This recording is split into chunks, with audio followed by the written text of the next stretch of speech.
예, 이거 기억나시죠? 네. 예, 감사원이 검찰에 감사 결과, 감사 자료들을 제공한 그 건수를 취합한 건데요. 언뜻 보시기에도 지금 150건. 예. 요 통계가 한 절반이었을 때 문재인 정부 공무원들 229명을 수사로 넘겼더라고요. 알고 있습니까? 지금 이게 2배로 증가했으니까 거의 한 400여 명의 문재인 정부 시절 공직자들이 수사를 받고 있을 겁니다. 5년 동안의 통계 제가 좀 통계를 갖고 있지 않아가지고 저는 좀 정확히 말씀 못 드리겠습니다. 그때 제가 원장님께 이런 얘기를 했습니다. 검찰이 못 가는 곳에 감사원이 간다. 검찰이 수사를 하려고 그러면 단서도 있어야 되고 법원으로부터 영장을 발부받아서 압수수색해야 되고, 그런데 공무원들은 많고 귀찮으니까 또 판사가 영장을 그렇게 수백 명, 수만 명한테 내줄 리도 없으니까 감사원이 먼저 가서 공무원들에 대해서 휴대전화를 압수, PC 압수해서 포렌식하고, 그 다음에 그때도 말했지만 공무원들 7,000명 철도 이용 내역 자료 요구하고, 코레일 건 42만 건, SRT 37만 건 요구하고, 또 출입국 관리, 강연료등 기타 소득 수백 명, 수천 명의 공무원들에 대해서 이런 자료를 다 받은 다음에, 그 다음에 고발 조치나 수사 요청, 수사 자료 참고를 통해서 수사를 갖다가 의뢰하는 겁니다. 아까 존경하는 박지원 의원님께서도 말씀하셨지만 백현동 건에 대해서도 아마 비슷하게 감사원이 먼저 가서 영장 없는 포렌식으로 수많은 자료를 압수한 다음에 검찰에 넘겼을 겁니다. 그 결과 지금 강압수사, 인권침해 수사로 나온 것이고요. 그런데 그렇게 문재인 정부 공무원들에 대해서는 이렇게 쥐잡듯이 잡았던 감사원이 왜 대통령실 이전, 용산 관저 증축이라든가 리모델링에 대해서는 언론에서 이 총체적인 부실 감사다, 또 봐주기 감사다, 심지어는 허위 감사라는 그런 평가를 받는 것입니까? 왜 이렇게 기준이 틀려지냐? 그걸 저는 오늘 감사원장에게 묻고 싶은 겁니다. 그냥 제가 일단 질의는 나중이고요. 제가 오늘 명태균 씨와 김건희 여사 카톡을 보면서 김건희 여사가 저는 오빠가 윤석열 대통령이라고 생각하는 사람인데 철없이 떠든다. 우리 오빠 무식해서 원래 그렇다. 오빠 지가 뭘 안다고 이런 표현을 쓴 걸 보고 깜짝 놀랐습니다. 정말 우리 대한민국에 V1과 V2가 있다는 그 말이, 또 V1이 심지어는 여성이라는 그 자주 섞인 평가가 야 이게 사실일 수도 있겠구나. 그래서 감사원이 용산관저 대통령실 이전에 대해서는 6번이나 지금 기한 연장을 하고, 감사위원회 회의도 계속 지연되고 결과를 못 내고 그렇게 된 것이 아닌가 이렇게 생각이 듭니다. 지금 그 대통령실과 관저 이전 감사에 대해서 모든 계약은 수의 계약이다. 그 다음에 계약 체결 전 공사 착수했고 무자격 업체가 참여했다. 그 다음에 계약 시공 감독 준공 과정에서 국가 계약 및 건설공사 관련 법령을 지키지 않는 사례가 다수 발견된다.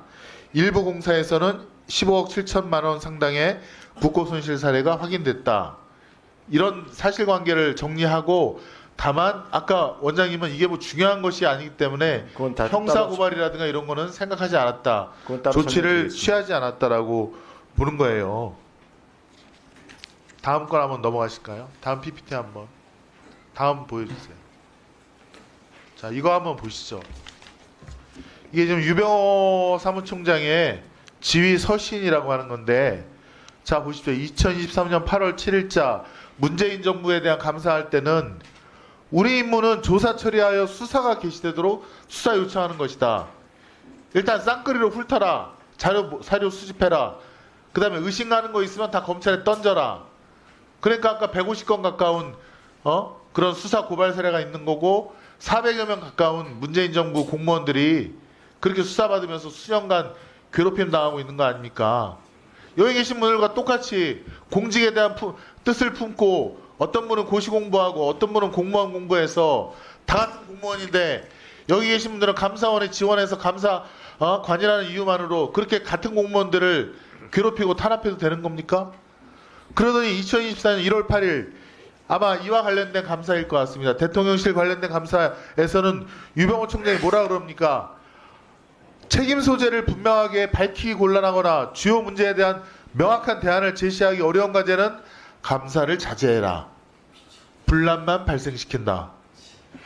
2024년 1월 11일 지휘서신에서는 입건 시에는 반드시 역지사지하여 우리 스스로도 힘들 정도의 완벽한 공직자를 전제로 쥐어짜듯 무리하게 감사하지 말라. 또 이렇게 지휘서신을 합니다. 문재인 정부 시절에 조폐공사 직원 강압적이고 인권침해적인 감사를 해서 조폐공사 직원이 나 이대로는 못 살겠다 반발해갖고 지금 법원에다가 소송을 제기해서 이겼다는 거 아닙니까? 감사원 감사가 무리했고 인권침해고 불법 감사였다고.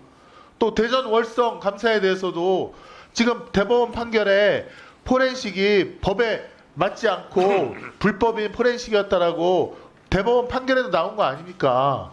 그러면 원장님께서 좀 반성하고 왜 문재인 정부와 윤석열 정부 감사가 왜 이렇게 기준이 틀리고 편파적이고 차별적인가에 대한 그런 반성과 또 국민에 대한 사죄가 있어야 되는 거 아닙니까?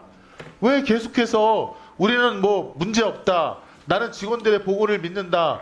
그러면 국감에서 우리 보좌진들과 한 달 이상 고생해서 이렇게 네. 질의하고 이게 이런 거에 대한 문제점을 제기하는 것은 아무것도 아니라는 뜻입니까? 일단 답변을 좀 해주십시오. 예, 지금 뭐 마지막 답변 먼저 드리면 제가 인상 말씀에도 말씀드렸듯이 위원님들께서 지적하시고 유념하시는 부분에 대해서는 충분히 새겨 듣고 저희들이 업무 개선에 하고 있고 할 노력하고 있다는 말씀을 먼저 드리고요. 아까 몇 가지 지적하신 부분에 대해서 제가 답변을 드리도록 그렇게 하겠습니다. 일단 기준이 틀리다고 얘기를 하셨는데 사실 지금 여기 지휘서신도 있지만 저희들은 그 전 정부 감사라고 해서 더 세게 하고 이번 정부 감사라고 해서 약하게 하고 그렇지 않습니다. 저희들 나름대로 잠깐만요, 기준을 원장님. 가지고서는 나중에 위원장님께 한번 예. 하고요. 아니, 제가 아까도 말했지만 지금 전 정부는 얼마나 많은 포렌식이 있었습니까? 지금 근데 용산 대통령실 관저는 포렌식이 한 건도 없다는 거 아닙니까? 아니 그러니까 자료를 협조를 그러니까 아까 이제 대통령 관저 얘기를 하셨는데요. 받아쓰기 감사 아닙니까? 자료 내고 맞춰진 그 소리 보고 아니 이거 아무런 문제 없네라고 하는 거 그게 받아쓰기 감사 아닙니까?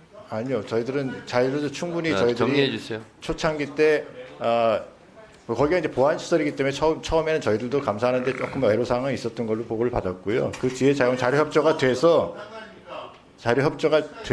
저희들이 포렌식 없이도 예간 감사 결과를 도출할 수 있었고요. 다만 이제 아까 말씀 나온 김에 조금 하나 아까 박은정 위원님 얘기하신 거 갖고 자꾸 인용을 하셔서 말씀을 드리면 저희들이 사실 업자들 제재 부분은 저희들이 발주청을 통해서 업체 제재를 하도록 거기는 고발도 포함돼서 하여간 자체적으로 알아서 업자들이 잘못한 부분 제재하도록 그렇게 저희들이 통보를 했고요. 그 다음에 관리감독 공무원에 대해서 수사 요청이나 고발을 왜 안 했냐고 자꾸 얘기를 하시는데 그 부분에 대해서는 저희들 위원회에서도 심도 있게 논의를 했습니다. 하지만 거기 관리감독 공무원들이 형사벌까지 이를 정도는 아니다. 그래서 저희들이 그냥 행정 책임을 묻는 정도로 해서 마무리 졌다 이렇게 말씀을 드리겠습니다. 그래서 이게 중요하지 않아서 그렇다는 게 아니고요. 제가 아까 설명하는 과정에서 다른 이제 감사에 어떤 저희들이 건축이나 건설 이런 거에 대한 감사를 했을 때 어떤 업체가 부정당 업자나 자격이 없는 이런 업체들이 나왔을 때는 정리해 주세요. 통상적으로 그렇게 발주청을 통해서 간접적으로 저희들이 조치하도록 한다. 그래서 그런 거하고 맞춰서 저희들이 처리한 거다. 이런 취지로 말씀을 드렸다. 네. 됐어요. 그만하세요. 다른 업체가 무면허 공사업체가 나오니까 예. 나중에 큰일 나는 거 아니냐 그러면서 자, 끝났어요. 네, 끝났습니다. 나중에 따로 답변 드리겠습니다. 자, 이 질의 답변은요. 끝난 게 아니라 끝난 게 끝난 겁니다.